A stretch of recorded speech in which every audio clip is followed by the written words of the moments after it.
প্যারা নবী মুহাম্মদ সাল্লাল্লাহু আলাইহি ওয়াসাল্লাম তিনি সাহাবীদেরকে বললেন, হে আমার সাহাবীরা, মা মিন মুসলিমিন গরাসা গরসান। নবী বললেন, কোন মুসলমান যদি একটা গাছ লাগায়, গরাসা গরসান, কোন মুসলমান যদি একটা গাছ লাগায় আর ফাআকালা মিনহু ইনসানুন আও দাব্বাতুন, সেই গাছের ফল যদি বা সেই গাছ থেকে যদি কোনো মানুষ এবং পশু উপকার নেয়, নবী বললেন ইল্লা কানা লাহু সাদাকা। সুবহানাল্লাহ বলেন, ওইটা হয়ে যাবে তার জন্য সাদকা। কিন্তু আমরা তো তার আগে যে পরিমাণের গাল মন্দ করব তাতেই মোটামুটি আমাদের জাহান্নাম অজীব হয়ে যাবে। নাউজুবিল্লাহ বলেন। প্যারা নবী মুহাম্মদুর রাসূলুল্লাহ সাল্লাল্লাহু আলাইহি ওয়াসাল্লাম সাহাবী হুজুরদের ডেকে বললেন, ও আমার সাহাবীরা, মা মিন মুসলিমিন গরাসা গরসান ফাআকালা মিনহু ইনসানুন আও দাব্বাতুন ফাআকালা লাহু সাদাকা আও কামা ফাকানা লাহু সাদাকাতুন আও কামা ক্বালা আলাইহিস সালাম।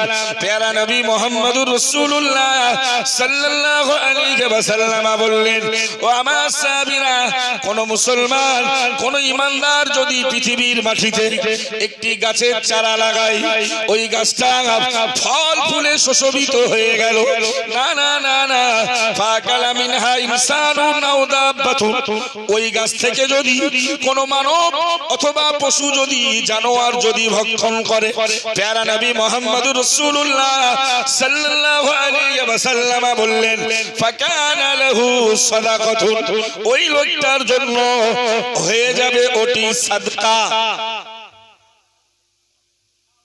প্যারা নবী মুহাম্মদুর রাসূলুল্লাহ সাল্লাল্লাহু আলাইহি ওয়াসাল্লাম অন্য হাদিসে বিবরণ দিলেন, আস-সাদাকাতু তারুদ্দুল বালা আও কামা ক্বালা আলাইহিস সালাম। হে আমার সাহাবীরা, বিপদগ্রস্ত হলে, মুসিবতগ্রস্ত হলে, রোগগ্রস্ত হয়ে পড়লে না না না না না ধৈর্যহারা দিশেহারা হয়ে পড়ো, একবার এখানে, একবার ওই ডাক্তারের কাছে, একবার ওই কবিরাজের কাছে, না না না, ওই মুহূর্তে কিছু সাদাকা করে দাও।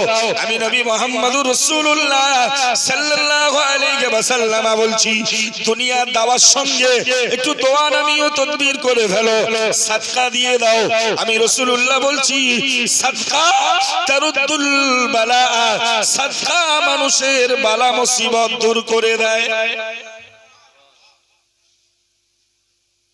প্রতিবেশীর সঙ্গে ভালো ব্যবহার না করে যদি ইশরাক পড়েন, চাস পড়েন, আওয়াবিন পড়েন, তাহাজ্জুদ পড়েন, বছরের 5 দিন ছাড়া নফল রোজা করেন, বছরে বছরে হজ অথবা উমরা পালন করেন, এরপরেও আল্লাহ আর তার রাসূলের প্রিয় হওয়া সম্ভব? সম্ভব না। কমপক্ষে আজকের এত টাকা ব্যয় করে মহামান্য মুফতি সাহেব হুজুর কিবলা তিনি তো আসবেন, তানার জ্ঞানগর্ভ আলোচনা আলাদা দিক। আমরা তো পুঁটি মাছের মতো, তার তুলনায়, তানার তুলনায় আমরা একটি পুঁটি মাছ। তো আমি গুনাহগারের বক্তব্য থেকে এইটুকু নিয়ে বাড়ি যান যে আল্লাহ তার রাসূলের প্রিয় পাত্র হতে চাইলে 3টে আমল করতে লাগবে। কটা?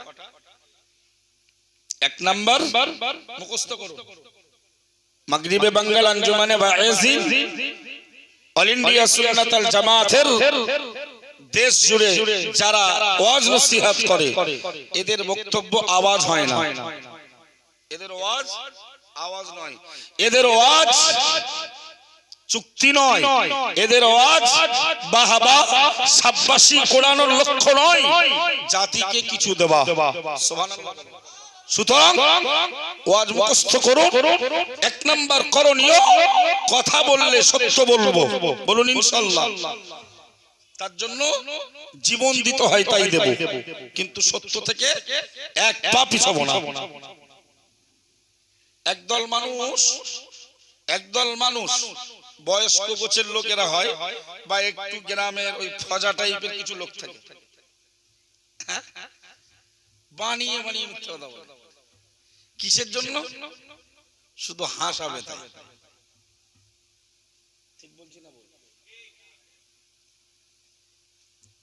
নবী বললেন আনা যাইমুন বিওয়াসাতিল জান্নাহ, আনা যাইমুন বিবাইতিন ওয়াসাতিল জান্নাহ, আমি জান্নাতের মধ্যবর্তী স্থানে একটি ঘরের জিম্মাদার নেব বা নিয়ে নিলাম, লিমান ওই ব্যক্তির জন্য, তারাকাল কাযিবা, যে লোকটা মিথ্যা পরিহার করলো।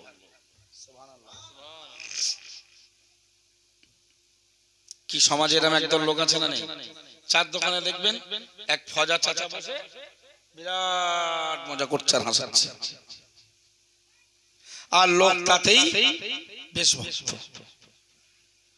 গ্রামে ওই সাপ খেলা দেখায় যারা, আসলেই হয়।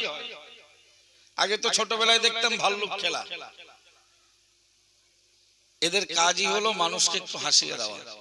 সমাজে একদল যুবকের ভেতরে আছে বিরাট পাকা কথা জানে, বানিয়ে টানিয়ে মানে হয়েছে চারানা, একদম রং টং রস টাস মাখিয়ে ঠিক 1.5 টাকার মতো করে মানুষের হাসার মঞ্চে এনে হাজির করে। এটাও মিথ্যা বলে সাব্যস্ত হবে। প্যারা নবী মুহাম্মদুর রাসূলুল্লাহ সাল্লাল্লাহু আলাইহি ওয়াসাল্লাম হাদিস শরীফে বিবরণ দিলেন, আনা যাইমুন বিবাইতিন বিওয়াসাতিল জান্নাতি লিমান তারাকাল কাযিবা, লিমান তারাকাল কাযিবা ওয়া ইন কানা মাসিহান আও কামা ক্বালা আলাইহিস সালাম। প্যারা নবী মুহাম্মদুর রাসূলুল্লাহ সাল্লাল্লাহু আলাইহি ওয়াসাল্লাম সাহাবীদের মধ্যে ঘোষণা দিলেন, ও আমার সাহাবীরা, আমি রাসূলুল্লাহ বলছি, না না না না, যে লোকটা মিথ্যা পরিহার করলো, মিথ্যা থেকে দূরে সরে এলো, পরেশগারিতা অবলম্বন করলো, ওই লোকটার জন্য আমি রাসূলুল্লাহ জান্নাতের মধ্যখানে, জান্নাতের মধ্যবর্তী স্থানে একটি ঘরের দায়িত্ব গ্রহণ করলাম। জোরে সরে বলুন সুবহানাল্লাহ। ওয়া ইন কানা মাসিহান, না না না না, ইয়ার কি ফাজলামি, কৌতূহল হাসানোর ছলেও তিনি মিথ্যা বলেন না, মজা করার ছলেও মাসিহান মানে মজা মারা। কি চাচা এরকম স্বভাব যাদের আছে ছাড়া যাবে তো ইনশাআল্লাহ? বক্তব্য ভীষণ লম্বা চওড়া এমন কিছু নয়, শুধু বোঝাতে চাচ্ছি যে আল্লাহ আর তার রাসূলের প্রিয় পাত্র হতে গেলে অনেকগুলি মাধ্যমের রাসূল একটা সুন্দর তথ্য বর্ণনা করলেন। রাসূলের সাহাবীরা একদিন অজুর পানি মেখে নিচ্ছিলেন, পরে যারা এসেছেন তাদের জন্য একবার রিপিট করছি। তো নবী বললেন, কি ব্যাপার, এর যুক্তি কি? বললেন, হুজুর আমরা চাচ্ছি আল্লাহ আর তার রাসূল যেন আমাদেরকে একটু মহব্বত করে। সুবহানাল্লাহ।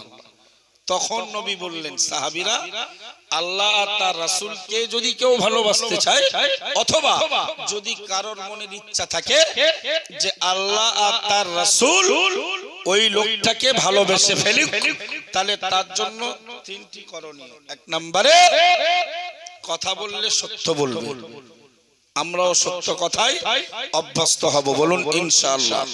2 নাম্বার, আমানতের মাল, শুধু টাকা পয়সা নয়, কথাবার্তা যা আমানত হতে পারে, এক কথাই এই আমানতকে সংরক্ষণ করব, বলুন সুবহানাল্লাহ, বলুন ইনশাআল্লাহ। আর 3 নম্বরে নবী বললেন, প্রতিবেশীর সঙ্গে যেন কখনোই অসৎ ব্যবহার না। এখন যদি আমরা সার্চিং করি যে কারা প্রতিবেশীর সঙ্গে ভালো ব্যবহার করে আর কারা প্রতিবেশীর সঙ্গে খারাপ ব্যবহার করে, এই সার্চিং এ আমরা সবাই কম বেশি ধরা পড়ে যাব না? কেউ যদি একজন খারাপ হয় তার সঙ্গে তো আচরণ হবে ভালো। এটাই তো ঈমানদারদের আরেকটি চরিত্র, ওয়াল আফিনা আনিন নাস, মানুষ ভুল করলে মানুষ তাকে ক্ষমা করে দেবে। সুবহানাল্লাহ। সে যদি চালানার ভুল করে, আমার ভুল যদি হয় আটানার, তাহলে দ্বন্দ্ব কলহ বিবাদ বাড়বে না কমবে? সুতরাং ক্ষমা করা চরিত্রটা এটা আল্লাহ প্রদত্ত আর এক বিশেষ নিয়ামত। কারণ আল্লাহ ও বান্দাকে ক্ষমা করতে ভালোবাসেন। জোরে বলবেন না? قال رسول الله صلى الله عليه وسلم ما زال جبرائيل ইউসুনি মা যালা ইউসিনি জিবরাইল বিল জাররি। প্রিয় নবী মুহাম্মদুর রাসূলুল্লাহ সাল্লাল্লাহু আলাইহি ওয়াসাল্লাম হাদিস শরীফে বললেন, মা যালা ইউসিনি জিবরাইল বিল জাররি। ও আমার সাহাবীরা মনে রাখো, জিবরাইল আলাইহিস সালাম এত বেশি প্রতিবেশীর হকের কথা আমাকে ওসিয়াত করছিলেন। হাত্তা জানান্তু, আমি নবী আমি ধারণা করলাম, আমার মনের বিশ্বাস জন্মালো, আন্নাহু সাইওয়ারিসুহু আও কামা ক্বালা আলাইহিস সালাম। ওয়া মা সাবিরা, জিবরাইল আলাইহিস সালাম এত বেশি আমাকে প্রতিবেশীর হকের কথা শোনাচ্ছিলেন, প্রতিবেশীর ব্যাপারে আমাকে এত তিনি নসিহত করছিলেন, এত ওসিয়াত করছিলেন, আমি রাসূলুল্লাহ মনে করলাম, হাত্তা জানান্তু আমার ভেতরে ধারণা জন্মালো, আন্নাহু সাইওয়ারিসুহু যে আল্লাহ তাআলা মনে হয় জিবরাইলের মাধ্যমে প্রতিবেশীকে তার প্রতিবেশীর উত্তরাধিকার বানিয়ে দেবেন। যেমন ছেলে বাপের উত্তরাধিকার হয়, ওয়ারিস হয়। নবী বলছিলেন প্রতিবেশীর ব্যাপারে এত বেশি তাকিদ আমাকে দেওয়া হচ্ছিল, আমার ধারণা হচ্ছিল, মনে হচ্ছিল যে মনে হয় প্রতিবেশীকে তার প্রতিবেশীর ওয়ারিস বানিয়ে দেবে। অথচ আমরা সেই প্রতিবেশীর ব্যাপারে উদাসীন, প্রতিবেশীর ব্যাপারে উদাসীন। নবী বললেন, আল মুমিনু লিল মুমিনি কাল বুনিয়ান। একজন ইমানদার আর একটা ইমানদারের জন্য একটি বিল্ডিং সাদৃশ্য। সুবহানাল্লাহ বলেন। সব হাদিস ভাই। নবী বলছে একটি ইমানদার আর একজন ইমানদারের জন্য একটি ঘরের বুনিয়াদ সাদৃশ্য। ইয়াসুদ্দু বা'দুহু বা'দা। একজন ঘরের বুনিয়াদে যেমন একটা জিনিস আরেকটা জিনিসকে, একটি মেটিরিয়াস আরেকটা মেটিরিয়াসকে মজবুত করে, শক্তিশালী করে, ঠিক তদ্রূপ একটি ইমানদার আরেকজন ইমানদারকে মজবুত করবেন,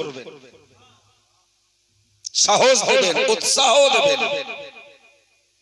তার বিপদে সে দুঃখ কষ্ট পাবে।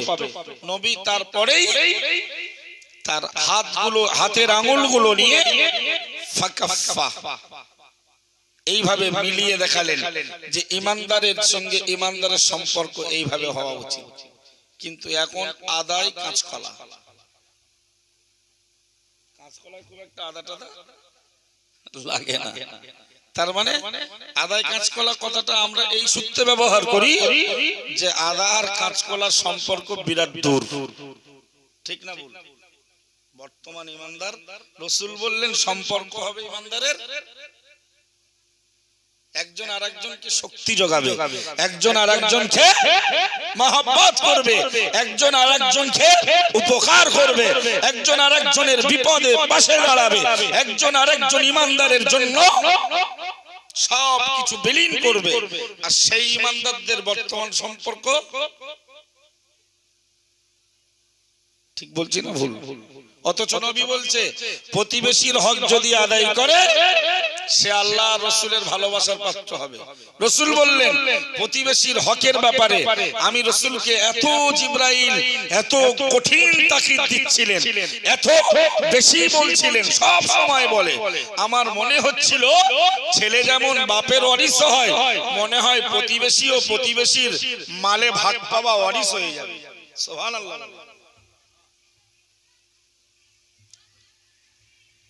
চাচা হজ করেছে, অথচ পরে খোঁজ নিয়ে দেখা যাচ্ছে চাচার ভাইয়ের সঙ্গে চাচার কোনো কথা হয় না। চাচা হজ করে হুজুর দাওয়াত করে খাওয়াচ্ছে, হবে জান্নাত হবে তো? ভাই আমি বোঝাতে চাচ্ছি আপনাকে এই ছোট ছোট বিষয়গুলো আমাদেরকে অবশ্যই ধ্যান দিতে হবে। নবী মুহাম্মদ সাল্লাল্লাহু আলাইহি ওয়াসাল্লাম আমাদের নেতা, আমাদের ধর্ম, আমাদের গুরু, আমাদের শিক্ষক, তিনি আমাদের কাছে এসেছিলেন বুইস্তু মুআল্লিমান, শিক্ষক হিসাবে। কারণ আমাদের আখলাক তৈরি করার জন্য, সুবহানাল্লাহ বলে, আমাদের চরিত্র, আমাদের ব্যবহার গঠন করার জন্য আল্লাহ তাকে আমাদের মাঝে জগৎ গুরু শিক্ষক বানিয়ে আল্লাহ তিনি আমাদেরকে পাঠিয়েছেন, আমাদের কাছে আল্লাহ তাকে পাঠিয়েছেন। জোরে বলেন সুবহানাল্লাহ। এই ছোট ছোট বিষয়গুলোকে আমরা যদি না মূল্য দিতে পারি, এগুলোকে যদি আমরা ঠিকমতো না পালন করতে পারি, নিশ্চিত আমরা ঈমানদার বলে দাবিদার হব, অথচ আমাদের ঈমান যথেষ্ট দুর্বলতার বহিঃপ্রকাশ করবে। তাই আমি অনুরোধ করছি, বক্তব্য মাথায় নেন এবং আমল করার চেষ্টা করুন। বলুন আমিন।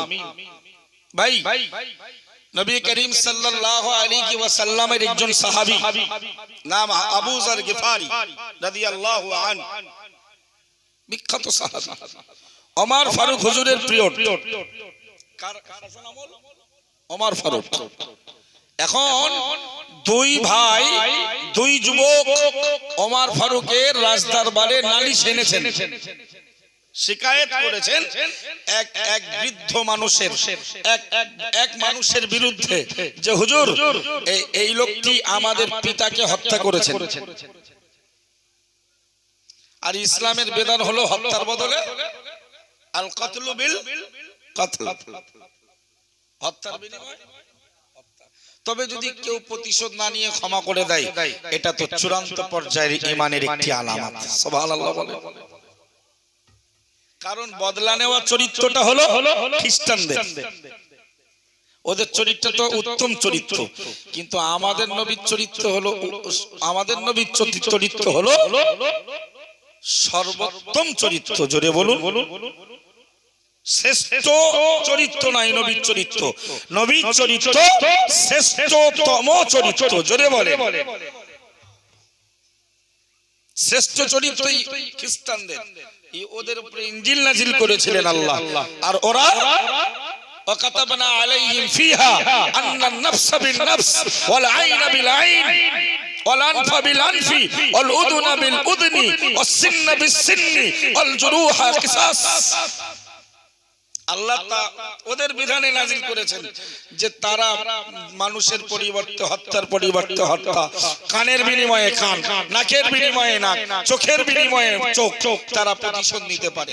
কিন্তু উম্মতে মুহাম্মাদি যারা হবে, এরা প্রতিশোধ নেবে না, এরা শ্রেষ্ঠ চরিত্রের অধিকারী নয়, এরা তার এক ঘাট উপরে শ্রেষ্ঠতম চরিত্রের অধিকারী। এরা প্রতিশোধ না দিয়ে ক্ষমামূলক আচরণ করবে। জোরে বলুন। তার একটি নমুনা নেন, নবী মুহাম্মদ সাল্লাল্লাহু আলাইহি ওয়াসাল্লাম যখন ওহদের যুদ্ধে ওই জাবালে ওহদ পাহাড়ের কাছে 50 জন তীরন্দাজ সাহাবী রেখেছিলেন, তাদের নেতৃত্ব দিচ্ছিলেন হযরত আব্দুল্লাহ বিন জুবায়ের রাদিয়াল্লাহু তাআলা আনহু। তো কারণ আমরা লড়াই করছি যেন কাফের মুশরিক বেঈমান গোষ্ঠী ওহদ পাহাড় টপকে এসে আকস্মাত হঠাৎ যেন আমাদের প্রতি আক্রমণ না করে।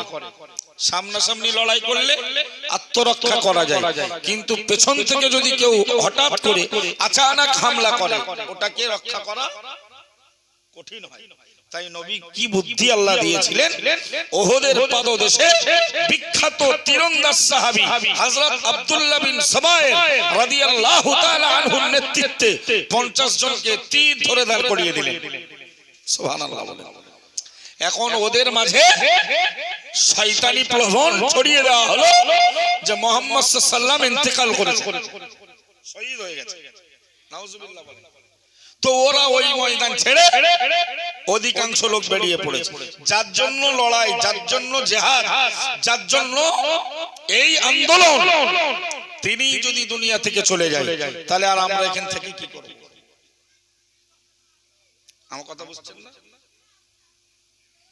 وما محمد إلا رسول قد خلت من قبله الرسل أفإن مات أو قتل انقلبتم على أعقابكم ومن ينقلب على عقبيه فلن يضر الله شيئا ও বান্দা আমার আল্লাহ পাকের নবী মুহাম্মদুর রাসূলুল্লাহ সাল্লাল্লাহু আলাইহি ওয়াসাল্লামের সাহাবীদের লক্ষ্য করে কোরআন শরীফের আয়াত নাযিল করে দেওয়া হলো আমা মুহাম্মাদুন ইল্লা রাসূল ও নবী সাহাবীরা ও নবীর উম্মত উম্মতিরা মুহাম্মদ সাল্লাল্লাহু আলাইহি ওয়াসাল্লাম তিনি তো আল্লাহর কেবল রাসূল তিনি কেবল আল্লাহর রাসূল তো কদ খলাত মিন ক্বাবলিহির রাসূল ও নবী সাহাবীরা আমি আল্লাহ জিজ্ঞেস করছি কত নবী রাসূল তো তোমাদের নবী মুহাম্মাদের আগে বিদায় নিয়েছে না নেই আদম নবী শীষ নবী নূহ নবী ইব্রাহিম নবী ইসমাঈল নবী ইসহাক নবী ইয়াকুব নবী ইউসুফ নবী হুদ নবী লূত নবী নূহ নবী সালেহ নবী শুআয়ব নবী ইদ্রিস নবী হযরত জাকারিয়া নবী ইয়াহইয়া নবী হযরত সুলাইমান নবী দাউদ নবী হযরত যুলকিফিল নবী হযরত উজায়ের নবী ঈসা নবী সব তো বিদায় নিয়েছে না নেই ওমা মুহাম্মাদুন ইল্লা রাসূল মুহাম্মদ তো কেবল একজন আমার পাঠানো রাসূল সুবহানাল্লাহ কদ খলাত মিন ক্বাবলিহি রাসূল একটু পেছন ফিরে ইতিহাস ঘাটো হিস্ট্রি নিয়ে পর্যবেক্ষণ করো দেখো রাসূল শব্দ হলো রাসূলুন শব্দের বহুবচন রাসূলুন একবচন সিঙ্গুলার ওয়াহিদ আর রাসূল হলো প্লুরাল বহুবচন জমা সুবহানাল্লাহ বলেন রাসূল বলা মানে আমাদের নবী কোরআনের যত জায়গায় বা হাদিসের যত জায়গায় রাসূলুন রাসিন ওয়াও লাম ব্যবহার হয়েছে তার মানে ভাবতেই হয় আমাদের নবী আর যত জায়গায় রাসিন লাম রাসূল ব্যবহার হয়েছে তার মানে রাসূল শব্দের বহুবচন তিলকার রাসূল ফাদদাল্লা বা'দাহুম আলা বা'দ তার মানে নবীদের সব রাসূলদের কথা বলা হয়েছে তো নবী বললেন আল্লাহ বললেন সাহাবীরা নবীর সাহাবীরা শোনো তোমাদের নবীর পূর্বেও তো কত নবী চলে গেছে আমার আল্লাহ সাহাবীদেরকে ঈমানকে মজবুত করার জন্য না না না কদমকে দৃঢ় করার জন্য আমার আল্লাহ কোরআন শরীফের বিধান নাযিল করলেন আমা মুহাম্মাদুন ইল্লা রাসূলুন ও আমার নবীর উম্মত উম্মতির দল আমি আল্লাহ বলছি আমার নবী মুহাম্মদুর রাসূলুল্লাহ সাল্লাল্লাহু আলাইহি ওয়াসাল্লাম তিনি তো কেবল আমার প্রেরিত বান্দা ও আমার নবীর সাহাবীরা কদ খালাত মিন ক্বাবলিহি রাসূল তার পূর্বেই কত নবী রাসূল পয়গম্বররা তো বিদায় নিয়েছে না না না না না আফাইম মাথা যদি আমার নবী মুহাম্মদুর রাসূলুল্লাহ সাল্লাল্লাহু আলাইহি ওয়াসাল্লাম তিনি মারা যান আও কুতিলান আফাইম মাথা আফাইম মাথা যদি তিনি মারা যান ও আমার নবীর উম্মত উম্মতির দল আও কুতিলান কলাবতুম না না না অথবা যদি তাকে ইন্তেকাল পরিবর্তন করিয়ে দেওয়া হয় ইহকালে জগৎ থেকে যদি পরকালে পদার্পণ করিয়ে দাও না না না না তাহলে কি তোমরা ধর্মকে ভুলে গিয়ে ইসলামকে ভুলে গিয়ে রাসূলের আদর্শকে ভুলে গিয়ে তোমরা অন্য পথে চলবে না না না আমি আল্লাহ বলছি আমাইয়া কলিবান নাকিবাই যদি কেউ ধর্ম পরিবর্তন করে নেয় মুহাম্মাদের ইন্তেকালের পরে আমার রাসূলের দুনিয়া ছাড়ার পরে কেউ যদি ধর্মটা পরিবর্তন করে ফেলে আমি আল্লাহ বলছি ফালাইয়াদুল্লাহ শাইয়া কখনোই তারা আমি আল্লাহকে কোনো ক্ষতি করতে পারবে না তার মানে আল্লাহ ওদের কাছে বাণী পৌঁছাচ্ছে যে তোমাদের নবীও উঠবে তোমাদের নবীও চলে যাবে অন্য আয়াতে কোরআন শরীফের 23 পারার 20 পৃষ্ঠা সম্ভবত সূরাতুজ জুমারে আল্লাহ বলেছেন হাবিবকে লক্ষ্য করে ইন্নাকা মাইয়িতুন ওয়া ইন্নাহুম মাইয়িতুন হাবিব তুমিও মারা যাবে আর যে কটা বাটপাড়ি করছে হামান কারুন সেজেছে এমাল কটাও বুঝে নেওয়ার দায়িত্ব কার বুঝে নেওয়ার দায়িত্ব আমি আল্লাহ আমার। ইন্নামা আলাইকাল বালাগ, কোরআন শরীফের সূরাতুল জাসিয়া বলে একটি সূরা আছে। গাশিয়া হাল আতাকা হাদিসুল গাশিয়া, আল্লাহ ওই সূরায় নবীকে বললেন ইন্নামা আলাইকাল বালাগ, পৌঁছে দেওয়ার দায়িত্ব আপনার। কে নেবে? You are hawker, you are announcement, আপনি ঘোষক, ঘোষণাকারী। কে নিল কে না নিল আফসোস তার, বুঝপার করার দায়িত্ব ইন্নামা আলাইনাল হিসাব, আমি আল্লাহর দায়িত্ব হিসাব কষার। তো বদরে এই ওহদের ওই ময়দানে তাদের কাছে কি একটা সংবাদ রটে গেল যে রাসূল ওহদের যুদ্ধে শহীদ হয়েছে। তাই ওই ওহদের পাদদেশে যে সাহাবীরা ছিল আব্দুল্লাহ বিন জুবাইরের নেতৃত্বে ওরা ওই ময়দান ত্যাগ করেছে। আর কাফের মুশরিকরা বিরাট সুযোগ আর হাতছাড়া করেনি। পাহাড়ের ওই পেছন থেকে এসে ছিল আব্দুল্লাহ বিন জুবাইর আর কয়েকজন, তারা রাসূলের নির্দেশকে অমান্য করেননি। জোরে বলুন। পাল্টা আক্রমণে মুসলমানদের উপরে প্রচুর পরিমাণে বিপদ, প্রায় ৭০ জন সাহাবী শহীদ হলেন। সর্বোপরি আমার নবীরও দেহে বিভিন্ন প্রকারের ক্ষত বিক্ষত আক্রান্ত হলেন নবী। এই মুসলমানদের ক্ষতি দেখে পরাজয় এক পর্যায়ে অনুভব করে তিনি ওই সাহাবীদের উপরে চূড়ান্ত পর্যায়ে রাগান্বিত হলেন। আমার আল্লাহ কোরআন শরীফের আয়াত ওই মুহূর্তেই জিবরাইলের মাধ্যমে ওহদের ময়দানে নাযিল করে দিল। হে আমার নবী মুহাম্মদুর রাসূলুল্লাহ সাল্লাল্লাহু আলাইহি ওয়াসাল্লাম, না না না না না, আমি আল্লাহ তোমাকে শ্রেষ্ঠতম চরিত্রের নবী বানিয়েছি। ও আমার নবী মুহাম্মদুর রাসূলুল্লাহ সাল্লাল্লাহু আলাইহি ওয়াসাল্লাম, ফাফু আনহুম, আমি আল্লাহর বিধান ওই সাহাবীগুলোকে তুমি মাফ করে দাও। নবী সবের রাগা শুরু হয়েছে। আল্লাহ বলল দাঁড়াও, ঠান্ডা করতে আমার হাবিবকে। আয়াত নাযিল করলেন, হাবিব বিপদ যা হয়েছে আমার পক্ষ থেকে হয়েছে। সুবহানাল্লাহ বলেন। তোমার ওই কটা সাহাবীর একটু শাহাদাতের পানীয় বস্তু পান করিয়েছি, কারণ ওদেরকে বিনা হিসাবে জান্নাত রেজিস্ট্রি করে দিয়েছি। ফিলিস্তিনরা মার খাচ্ছে, হাউতাস করছেন, আর এদিকে বাপের ভাত দেন না, ভাইয়ের মাল আত্মসাৎ করে খান। আপনার কান্না, আপনার হাউতাস করা, আপনার দুঃখ বেদনা বহিঃপ্রকাশ করার কি দরকার? নবী তো বললেন প্রতিবেশীর হকের ব্যাপারে জিবরাইল আমাকে এত নির্দেশ দিচ্ছিলেন, এত আমাকে তাকিদ সৃষ্টি করছিলেন, আমার মনে হচ্ছিল হাত্তা জানান্তু আন্নাহু সাইয়্যিতুহু, যে আল্লাহর নবী আল্লাহ মনে হয় প্রতিবেশীকে তার প্রতিবেশীর ওয়ারিস বানিয়ে দেবেন। তুমি তো সেই প্রতিবেশীর জীবন্ত কবরে পোতার চেষ্টা করছো। তোমার কিসের কান্নার দরকার?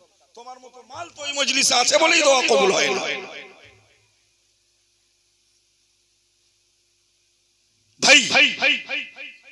হযরত নবী করিম সাল্লাল্লাহু আলাইহি ওয়াসাল্লাম তার উপরে কোরআনের আয়াত নাযিল হলো, ফাফু আনহুম। নবী ওই যে সাহাবী কটার ভুলের কারণে মুসলমানদের ৭০টা বডি খেসারত দিতে হলো, তোমার দাঁত শহীদ হলো, তোমার মাথায় বর্ষাত আঘাত হলো, ওই সাহাবী কটাকে মাফ করে দাও। আর জোরে বলা যায় না, কারণ তুমি শ্রেষ্ঠতম চরিত্রের অধিকারী। শুধু মাফ করলে হবে না, তোমার চরিত্র ভালো, তার ভালো, উত্তম, শ্রেষ্ঠ নয় হাবিব, তোমার শ্রেষ্ঠতম চরিত্র। আমি আল্লাহ বলছি আস্তাগফির লাহুম।